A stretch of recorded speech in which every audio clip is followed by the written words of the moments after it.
It's been a long time since I've actually made a video for the channel because of a lot of things going on. So you'll see that in this forthcoming update before I start talking about the books that I've read in the past month since the last video. Hi everyone, my name is Rose, also known as TA Summers. Welcome back to my channel. This video is going up super late. By the time that this video gets up, it will be the latter part of May, almost into June and closer to the holidays. So I know that for a fact because a lot happened in May. Just to give you a general update in terms of what I've been doing off the channel, I've taken a little bit of a break.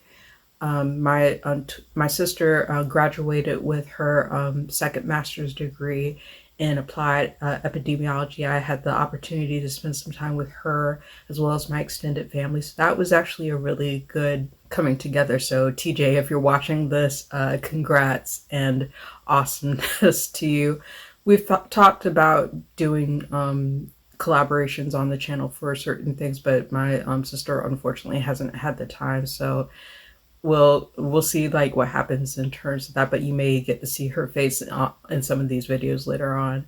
But aside from that, I've been doing some reading, not a whole lot. I'm still working on two videos that I'm trying to pull together. One is a reading vlog and the other one is the duologies project that I mentioned on the channel earlier on. So those two videos are still in the works. It's just I've had to delay them because of a lot of things going on. So without further ado, this particular video, aside from that general update, is going to be an account of all the books that I've read up to this point and just giving you my thoughts about them. So without further ado, let's go ahead and begin. So to start off this, I'm not going to really talk about the number of books that I have attempted to read within the span of time that I've had between this video and the previous video that I upload on my channel, because at present I'm currently reading between 24 books. So the book hopping has gone out of control. I will kind of highlight a few books that I'm currently reading as of right now to kind of start off this video, and then I'll get to the books that I've completed. So first off, I've attempted to read, and I'm about 50% into Diana Gabaldon's Outlander. It's the first time that I've picked it up in quite some time, and I find it a little bit easier to get through this time around because I'm listening to it on audio.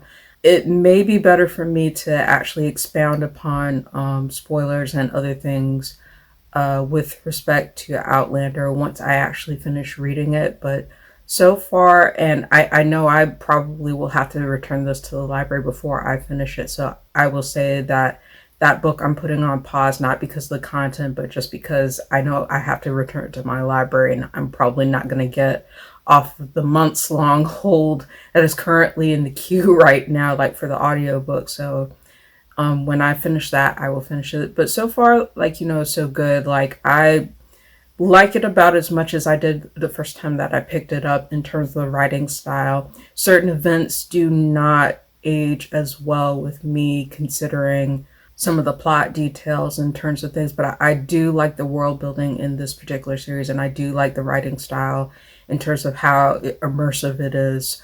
I kind of compare it to like what my experience is, even though I wouldn't say it's the same thing. It's kind of like my experience with Game of Thrones by George R.R. Martin, in which the fantasy world, as like in terms of like the way that it follows the characters and the way that the world is built, and following along with Claire as she's observing everything in contrast to the time she's come from into the world that she's in with respect to Jamie and the other side characters. It's done well, though there are certain events that I just do not like, but we'll get into that when I get into a comprehensive review of Outlander. So that'll be coming down the pipeline whenever I get the chance to pick it back up and finish it in full, so that I can actually catch up to some of the latter books in the series and be able to expound upon it in terms of my thoughts. So that's one book. Another is Daughters of Jubilation by Cora Lee Cawthron. And I really enjoy that YA book. I had started it the previous month. Unfortunately, I did not have the chance to finish it and join in with the respective readathon that was hosted by Miss WOC Reader, but I am currently going through that book right now, and I'm hoping to be able to finish it within the next coming days so that I can reflect on it in probably one of my next videos, talking about my reading vlog and things like that. So that's coming. See, another book that I'm currently reading at present that I've been trying to finish, even though I enjoy it, but I keep my terrible book hopping is basically a problem. So I have not finished this particular book, but I'm trying to finish it within a timely manner to be able to get a review up on it. This is Iron Widow by Zhuan Zhao, and I'm hoping to be able to finish that within the next coming days to be able to reflect on it as well. I really like it. I really like the voice of the character. I really like the world building as well as the writing style, and I'm hoping to be able to finish that pretty soon. So that's kind of a few novels that I'm reading between right now. Let's get into the books that I have actually finished, and I will give you my respective thoughts on those.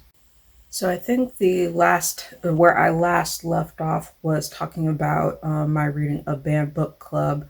So I think we're going to start off with my reflections on the book that I finished shortly after that, which is an adult mystery, which is called The Last Thing He Told Me by Laura Dave. This is also a book that is the basis for the television series that's on Apple TV. I haven't watched it. My twin has watched it, and it seems to be, from what she's told me, to be pretty faithful to the book's sets of events. So I do plan on watching that at some point, but I'm just going to reflect on the book, which is my first read from Laura Dave, and I definitely plan on picking up more from the author in the future because I actually really like this one.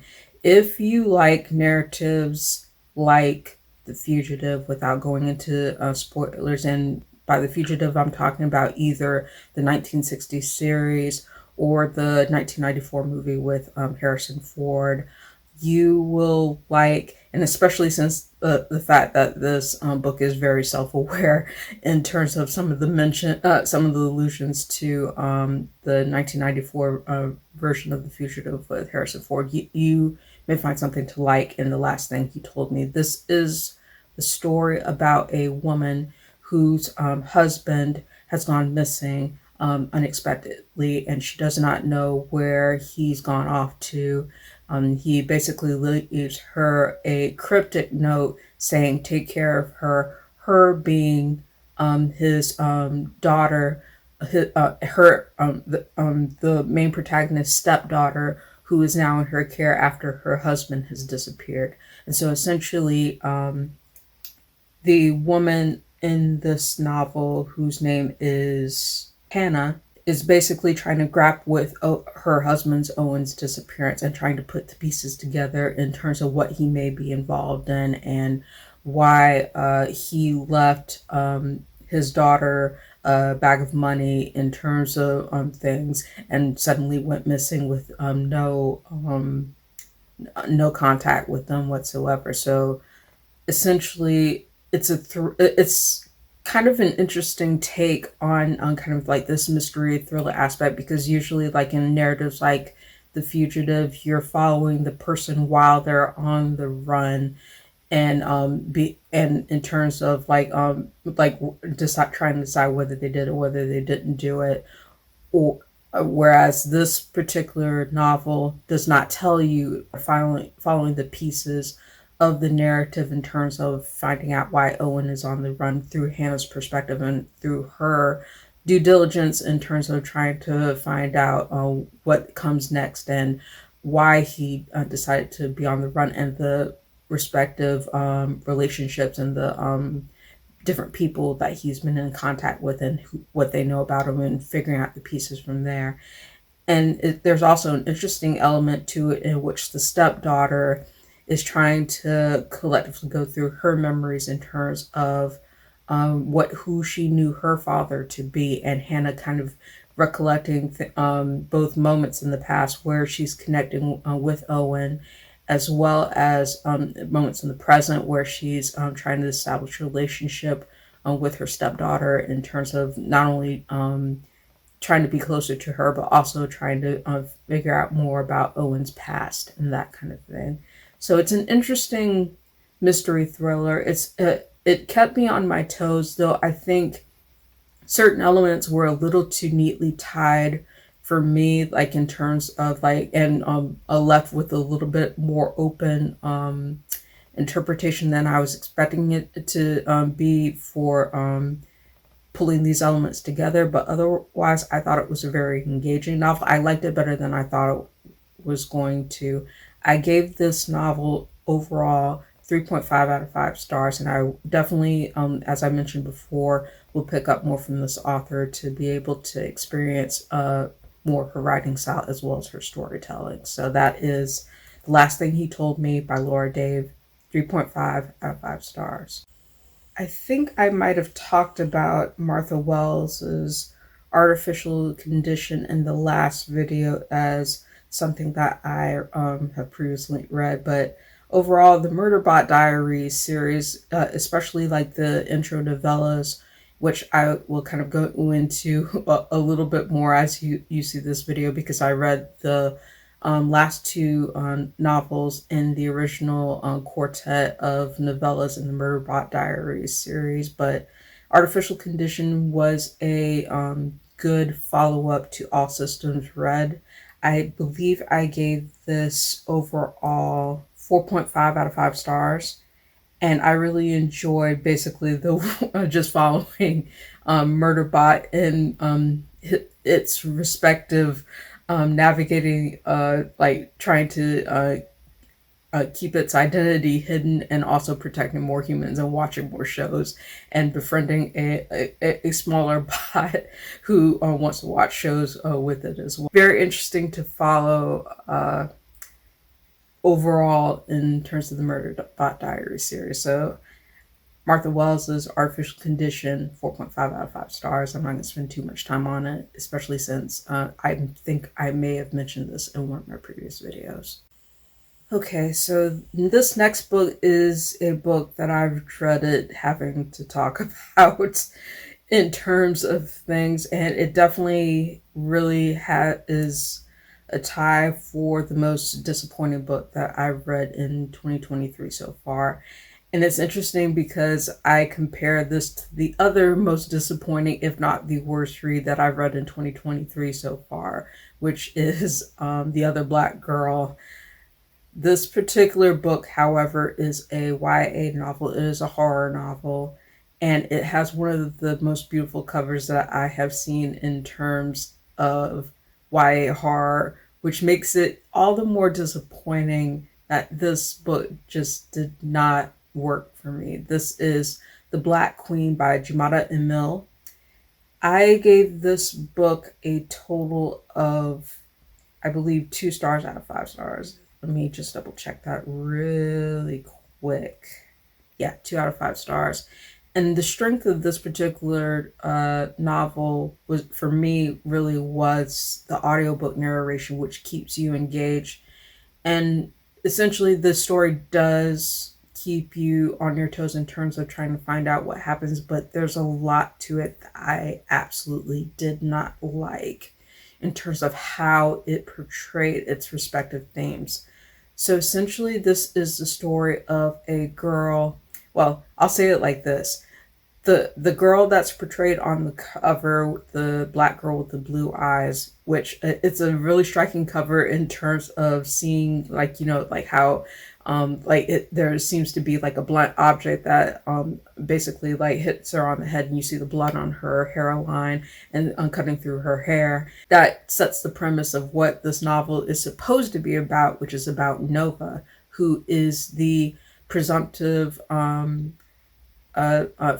first black prom queen at her high school in Louisiana, which is an integrated high school where traditionally the prom queen has been white. So you're navigating, seeing between three main characters here. You have Nova, who is the prom queen, who is, and this is not a spoiler, she is murdered during the book's events. And you're following along with two main perspective points, which is Duchess, who is Nova's best friend and who's grappling with the aftermath of her best friend's death, and Tenzi, who is the white girl who has been implicated in Nova's murder because of a racist rant that she had, where like someone was filming her and like caught her while she was drunk in the aftermath of the prom's events, and presumptively losing. And essentially the whole town thinks that Tenzi was the one that was responsible for Nova's death, but Tenzi claims that she did not do it, and she's trying to figure out who actually might have killed Nova.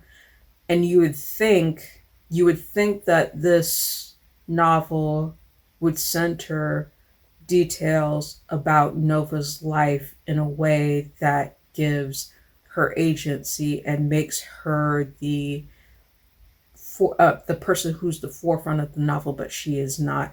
Really, this book, despite being called the Black Queen and despite it being supposedly about Nova's murder, it's really about the white girl who named Tenzi, and her basically with side details given with respect to Duchess in terms of how Duchess is reluctantly joins forces with Tenzi to figure out who the actual murderer is. And I felt like this was a narrative that did not really respect its characters well in terms of how it chose to portray and sell the story.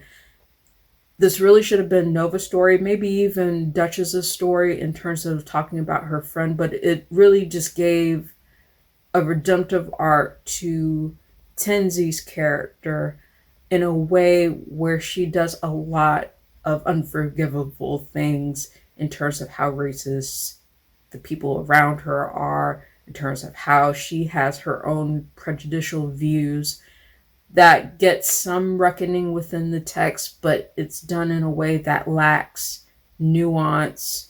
It lacks a certain sense of being able to like grapple with these respective characters in a way that gives Nova agency, especially when you start learning about Nova's respective past. And there's a lot of trigger warnings with respect to this novel, including overt displays of racism, inappropriate teacher-student relationships, violence alluded to, and allusions to sexual abuse. So be forewarned of what this book basically has within it in terms of stuff, and that it's not necessarily a story that you would expect, given that this is about the case of a murdered Black teen and navigating a lot of difficult subjects within it. I thought it was compulsively readable, but it was a difficult read, and I had to take several breaks from it because it was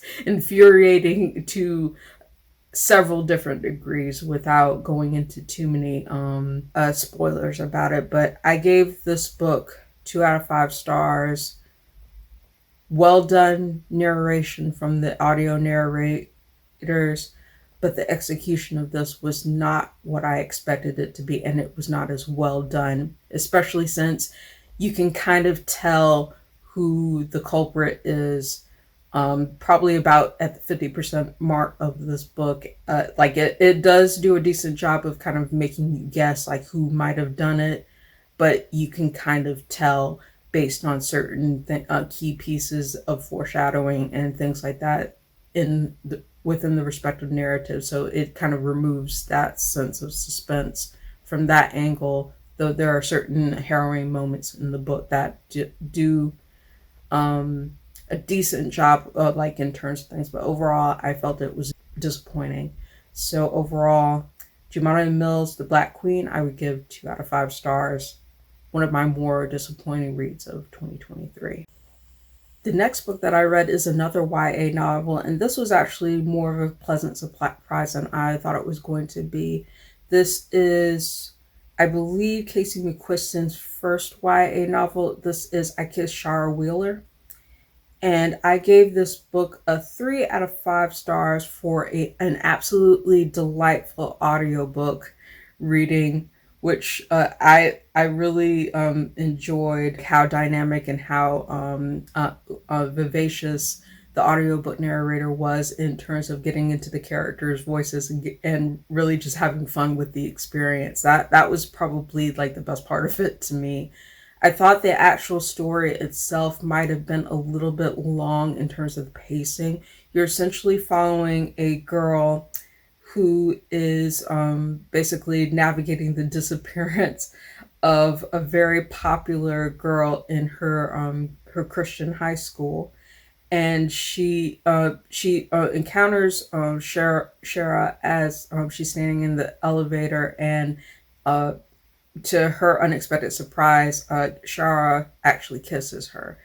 And considering this book is told between multiple perspectives, it has a little bit of head hopping in terms of being able to bring the full experience of all of these characters and what they mean to Shara, in terms of the cryptic notes that she leads them, in terms of them trying to determine where she went to and why. It's an interesting path in terms of this. Definitely a YA romantic comedy for trying to figure out like why Shara kissed a girl who the main character doesn't really know why Shara chose her to kiss, especially since it seems like Shara has a boyfriend, is the most popular and most talked about girl in school, and they have to navigate through a lot of different things, and including plays and things like that. And basically the high school kind of going into stance, they'll be like, "Where is Shara? She's our good luck charm for the football team and everything else." It's an interesting novel, and I really enjoyed following along the different characters in it. But I do think that pacing wise, it could have been a little bit better in terms of not being as drawn out for all the different elements that it had with this searching and trying to find out pieces into why Shara disappeared. But I thought that the characters were fun to get to know. I liked the comedy. Like, it definitely made me chuckle in many different places in this novel, and I definitely would pick up this novel again, as well as recommend it to teens. It was very fun, very witty, charming, LGBTQIA book with the sapphic romance at the forefront of it. I gave it 3 out of 5 stars. Definitely would recommend I Kissed Shara Wheeler by Casey McQuiston. So the next book that I want to talk about is a book that I've revisited for the first time in quite some time, from an author that I've mentioned was one of my favorite authors growing up as a teen. This is a book by Walter Dean Myers, and this is Monster. This was the first time that I've read this particular book in audiobook form, and it is a very, very, very short novel about a boy named Steve Harmon, who is 16 years old and is currently accused as an accomplice to murder. The way that this particular book gripped me was the way that it is told, and I don't want to go into too many spoilers about it because, one, it's so short to read, and it will probably take you inside like maybe 2 to 3 hours to go through it. A teen can very much pick this up very quickly as well. But to talk about Steve's experience, he kind of portrays his narrative in the role of a filmmaker, and he essentially like goes through the different players, like including himself, with respect to the judge, with respect to the jury, with respect to the lawyers that he talks with also respect to his fellow inmates, and what his current thoughts and feelings and his actions are in the respective time. And you watch these respective scenes play out in terms of following the crime that he's accused of committing, who the people are in terms of who was murdered, the accuser is the accused, as well as the witnesses, and you're watching all of this play out within the respective courtroom, as well as the jail that Steve is being kept in. So I thought that this was a very captivating novel to read, and it was interesting to be able to hear the inspiration behind Monster from an initial interview which was given at the beginning of Monster by Walter Dean Myers himself.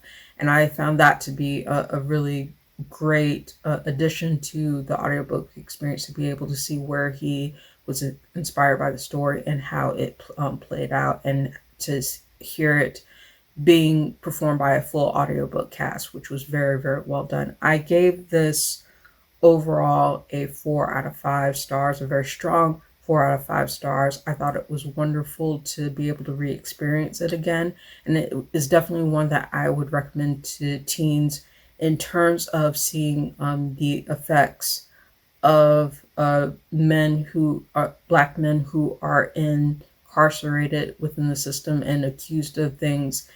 This novel does a really good job of setting up the suspense of things in terms of, like I said, without going into too deep of spoilers.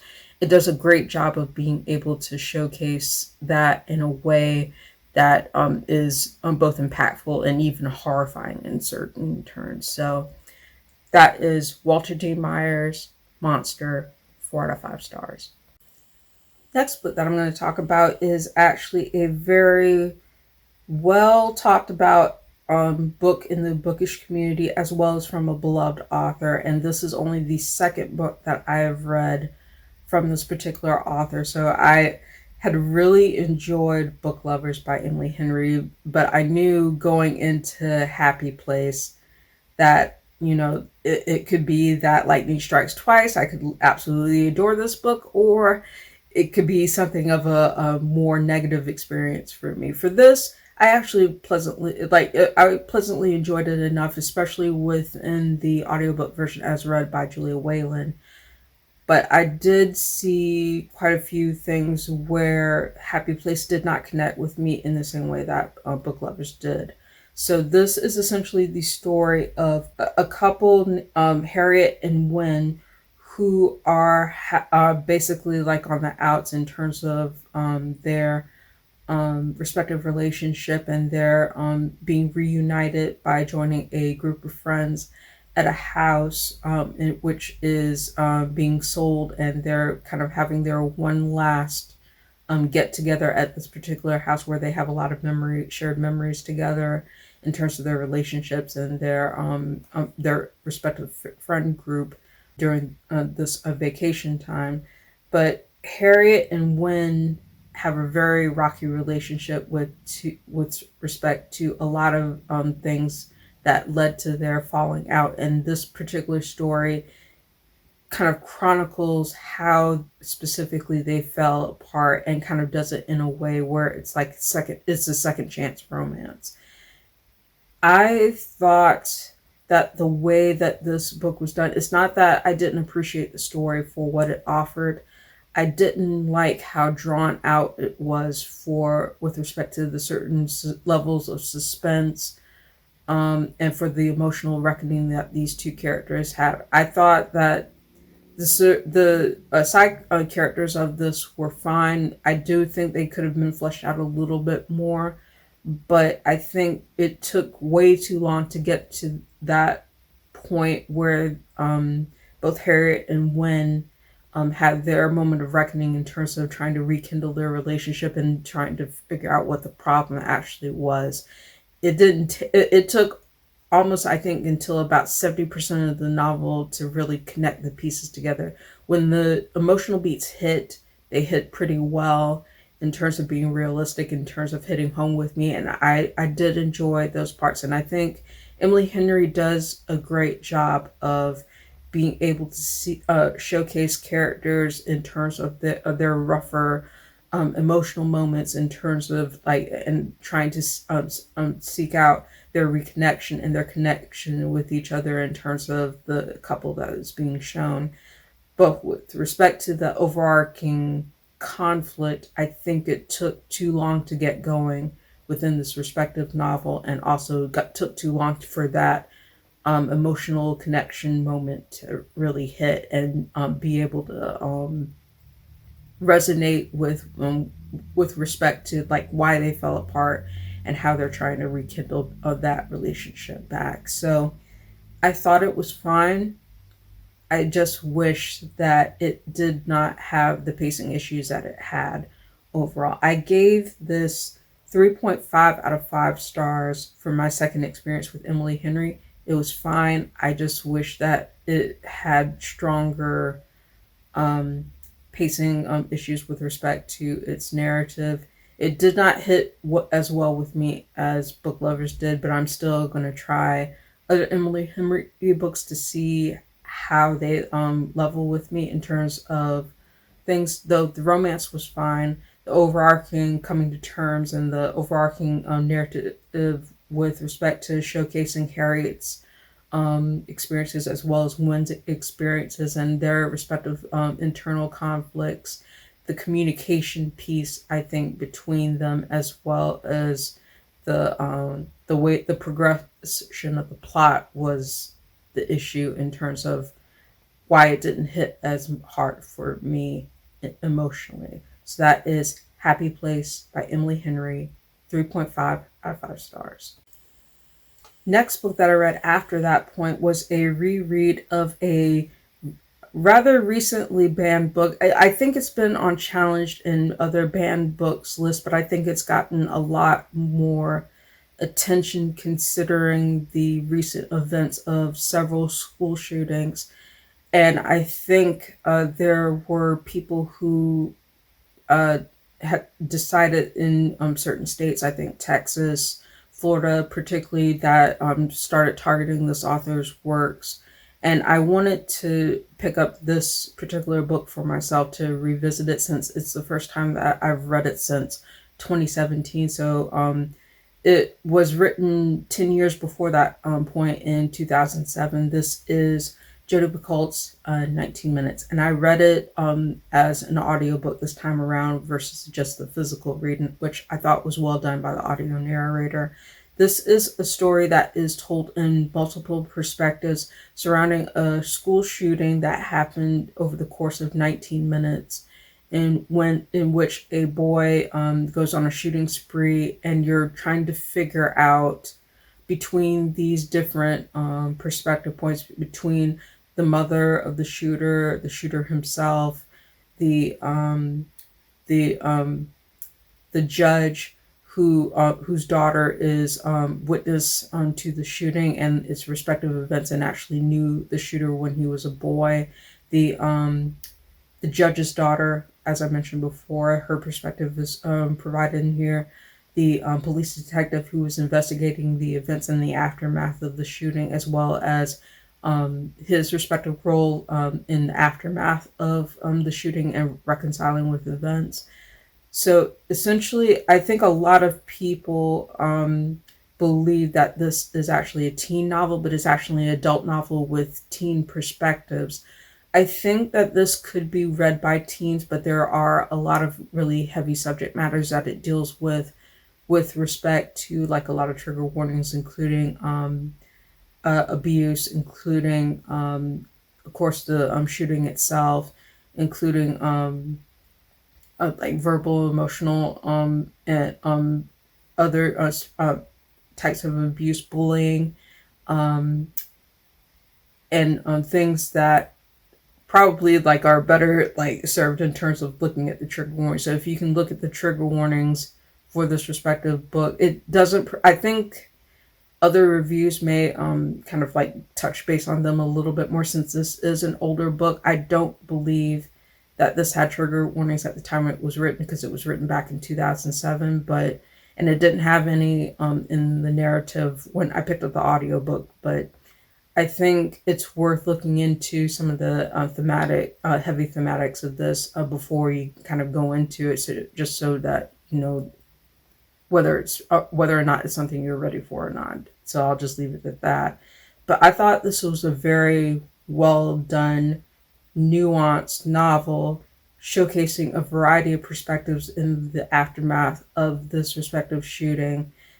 And it deals with it in a way that kind of touches base on a lot of aspects of bullying that kind of go into all of the different things that are within the respective events of this novel. And it's has a number of twists and turns in terms of its respective drama, that some of which you don't really know until it actually comes up, which I thought was very well done.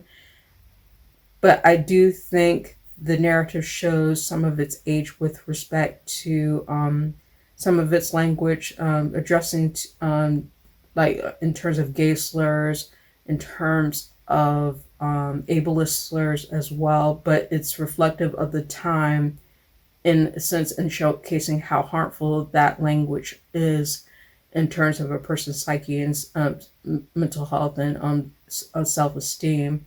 And I think it's done in a way that does showcase the realism of it.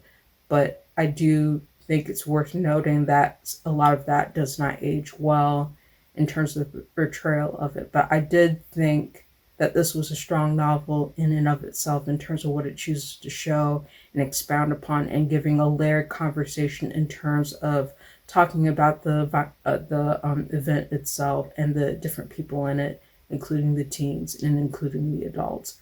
I thought that this was very strong in the audiobook narration. I believe I gave this 4 out of 5 stars. I gave it 4 out of 5 stars initially when the first time that I read it back in 2017, and I think can hold to that rating now after rereading the book for myself. So I do definitely recommend this in terms of the way that it chooses to portray its respective themes, and also in terms of showcasing the reality of events in this respective novel, even with the like some of the dramatic elements of it. So overall, this is 19 Minutes by Jodi Picoult, 4 out of 5 stars.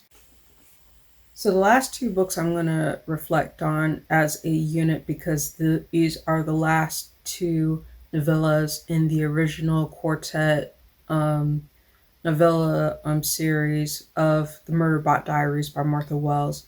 First, I'll talk about Rogue Protocol, which is the 3rd book in the Murderbot's series, Murderbot Diaries series. This was a very interesting entry in the Murderbot Diaries series, in which it's following Murderbot as it is trying to protect a group of humans who have gotten way in over their heads. And it's trying to avoid detection as well, in terms of things that have happened within this particular group of humans who have a little teeny tiny other personal bot who makes interesting comments to Murderbot. And it's really cute to see the dynamic between both this other bot, Murderbot, and the humans that it's tasked to protect. I don't want to get into too many spoilers about it because it is a quick read, and there are a lot of events that happen within it that are pertaining to things that are followed up upon in the following installation of the series. But I thought that this was well done, if a little bit at odds with the ending being a little too quick for me, like in terms of how it chose to deal with certain twists and turns that happened towards the latter part of the novella. But I thought it was a very well done, self-contained story within itself, while also following up in terms of Murderbot's journey, trying to elude detection and trying to come to terms and with the humanity and its respective tasks. Murderbot is a really funny yet harrowing series in sci-fi that I consider to be kind of a comfort read for me. I believe I mentioned that in my last video, but I really adore this series. The third book I think could have been a little bit better in terms of the transition for the ending, but overall I thought it was wonderful. And I gave this a strong 4 out of 5 stars for Rogue Protocol by Martha Wells. Now, for the last book in the Murderbot quartet for the novella series, that's I started out with it. I read the fourth book, which is called Exit Strategy, and that is my favorite of the first 4 books in the Murderbot Diaries series. I thought that Exit Strategy was very action-packed, very well done, grapples with a lot of the elements that made it great for the first 3 books in the series, and provides just a wonderful cohesive note to end on before going into the full novel, which follows this respective story. But I thought it was wonderful. It kept me on my toes and trying to figure out how the different pieces of things came together, and basically setting a good place to follow Murderbot on its respective journeys beyond this particular quartet. So I thought it was very well done. Exit Strategy by Martha Wells got a full 5 out of 5 stars for me in terms of tying in the different stories together and having an action-packed, funny, and thrilling journey from start to finish. So that is everything that I have read so far. Rounding out my reading month for May in terms of things, I may end up finishing a few other books within this month, but I think this is going to be the last video that I'll upload in terms of what I've already read. I'm going to try to see if I can finish both the reading vlog that I'm working on, as well as the duologies series video that I mentioned that I was going to do for the channel in one of my previous videos. But hopefully I can get those up as soon as I can. But that's everything that I have read since the last video. So thank you for watching. If you like this video, please give it a thumbs up. Hit the subscribe button and hit the notification bell to be informed of when I post new videos. Thank you again for watching. I hope you have a wonderful day, and I'll see you next video.